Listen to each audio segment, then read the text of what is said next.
If you do too much for them, you will steal their self-esteem. So when they give you a problem, don't go fix it for them. Give it back to them. But I just think that we have it very easy. From computers to our technology to all of these services that do everything for you, we are being robbed of our creativity, our entrepreneurship, our ability to problem solve, and we're becoming a little bit whiny and spoiled. Welcome to the Father Leo Show, where I'm dishing out faith, culture, and commentary. And in this little brevisode, which is a brief episode, I wanted to kind of share with you a video that I sent to my family group chat. You know how those are. Those can be kind of annoying. And I think I'm kind of annoying because I send things to them that are either just random or something that inspires me.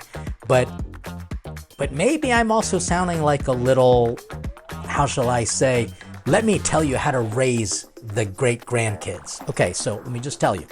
My family is made up of my mom and dad, still alive, healthy, thriving. Praise Jesus.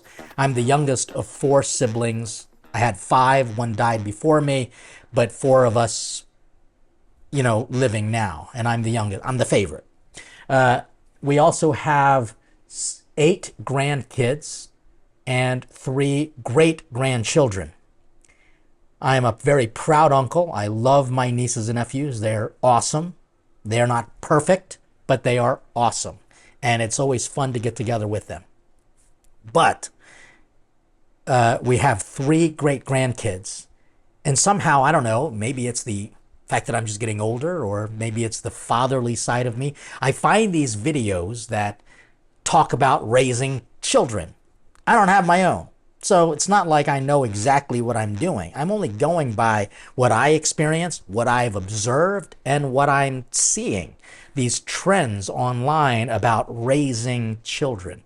And again, I don't ever want to be annoying to my family group chat, but this one just struck me, and I'm going to tell you why, but I want to play it for you right now, and I'm going to make some comments, and I want you to tell me if I'm annoying just to send stuff like this to my family group chat. But here's the video in question. How do you create mental toughness in a child who's born into a successful family? Don't do too much for them. This is very important. If you do too much for them, you will steal their self-esteem. So when they give you a problem, don't go fix it for them. Give it back to them. And then shut up. Kids become competent when they solve their own problems. That was it. Pretty innocent, I would say. But could it be annoying to my niece and nieces, who are moms now, raising their children, their infant children and their toddlers? Am I kind of going overboard with some of these things? Because I'm not saying that my nieces are spoiling the great-grandkids, but I think that my family, we're not privileged, we're not rich, but we want to do everything for everyone. I mean, honestly, like, my mom and dad wanted to do everything they could for me, but they didn't make it easy. I didn't get everything that I wanted, truly. I mean, when I got something, it was always like, not complete. I'm going to give you the perfect example. Do you all remember the Light Bright game? Yes, I'm that old. Where you have like a little, like a tablet, and it has a ton of holes in it. And it's just basically a light that shines through it. And then you take these little pegs of different colored light and you stick it in the little holes. And guess what? It makes an image. I wanted that more than you could ever imagine. I wanted that so badly.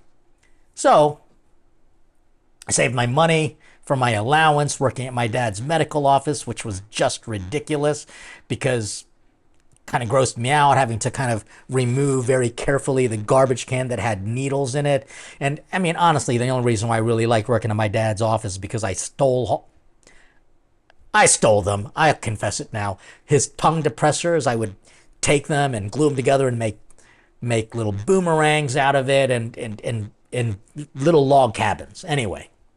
So I saved up money working at my dad's medical office. And I decided to buy this Light Bright thing. And so we go to the toy store. Do you remember that? Toys R Us. Jeffrey the giraffe. again, if you remember all this stuff, then you're old too. But I saw that they had these light bright things, and I thought, I can afford that. So I super got excited, told my mom I had some money, and we go to the store, and I buy it, and I unpack it. And all they had in that box was the little pegs of colored light. It didn't come with the stupid screen tablet that lit up. And I was just so upset. And I complained to my parents. And they're like, well, that ain't my problem. You bought it. That's what I'm talking about here. Like, I had a problem.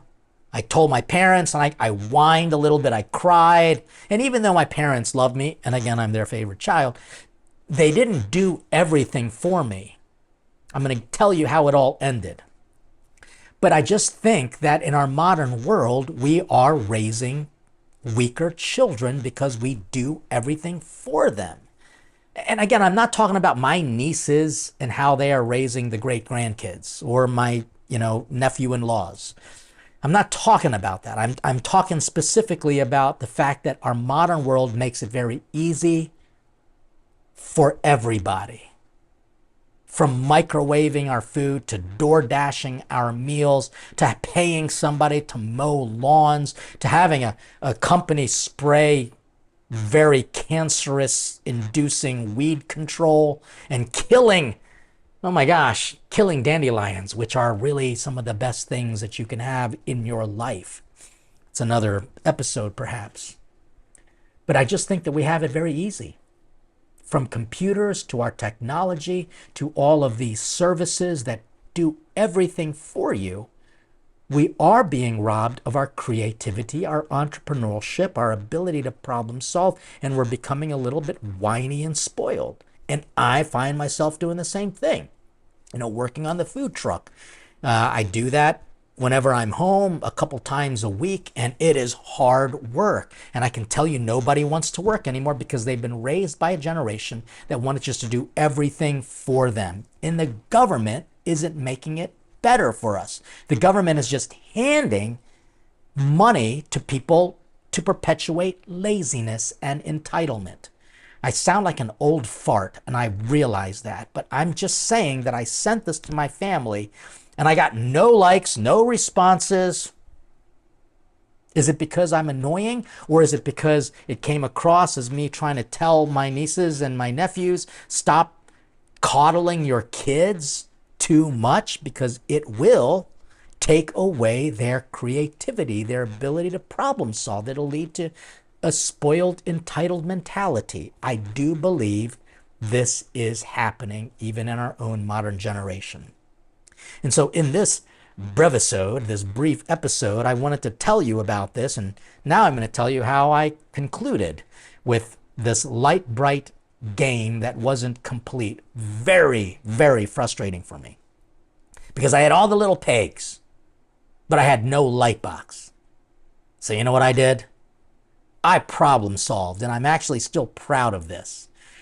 I actually got a shoebox, and I got a ruler, and I measured out so many stupid holes you could possibly imagine on the shoebox cover lid, and I would gently poke holes in it. And this is hard, like how many times did I mess this up as a kid? And so I would tape it on the back so that I could rebrand or reinsert the holes. And you know what? Then I found a flashlight, and I kind of shone a flashlight through both sides of the box so that it could illuminate somehow. And then I had this light, bright game, the cheap homemade version of this light, bright game.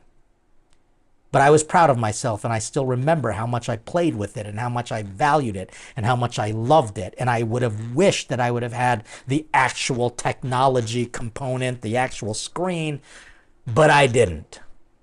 But guess what? I survived. And I just think that we have to remember that our kids are going to survive too, as long as we teach them the survival skills. So here's what I want you to do. Put in the comments, what are the survival skills you think we need to talk about in a future episode that we can share with all of our subscribers and all of our Patreon supporters. What are the life skills we need to teach our young people that are hard lessons, like weeding, like growing up as a kid? We actually went out there and took out weeds with like a little weed trimmer thing. It was almost like a screwdriver, but it had like a V fork into it, and we would have to weed. How much of a pain in the butt was that? But it kind of taught a value of hard work and problem solving, which again, we don't sometimes allow our kids to do. So in your comments, tell us what problems you made your children solve. What are the life skills that you want younger generations to learn how to do and how to cope whenever we don't have the easy fix-it technology? And with AI taken over, we are no longer intelligent ourselves. So I just wanted to share this with you. I hope that this made sense. Please, again, leave your comments, like, subscribe, share, and all of that helps to promote our conversations to the masses, especially on the YouTube algorithm. Also, if you haven't done so, please consider becoming a member of our Patreon community, because there we have great content, a lot of good information, including conferences from previous online conferences that we hosted. And there's a lot of great perks, as well as my commentary in my longer episodes, the pastoral takeaways. So that's what you can find there. But in the meantime, thank you for listening. I hope this was helpful. God bless you, and stay hungry for God.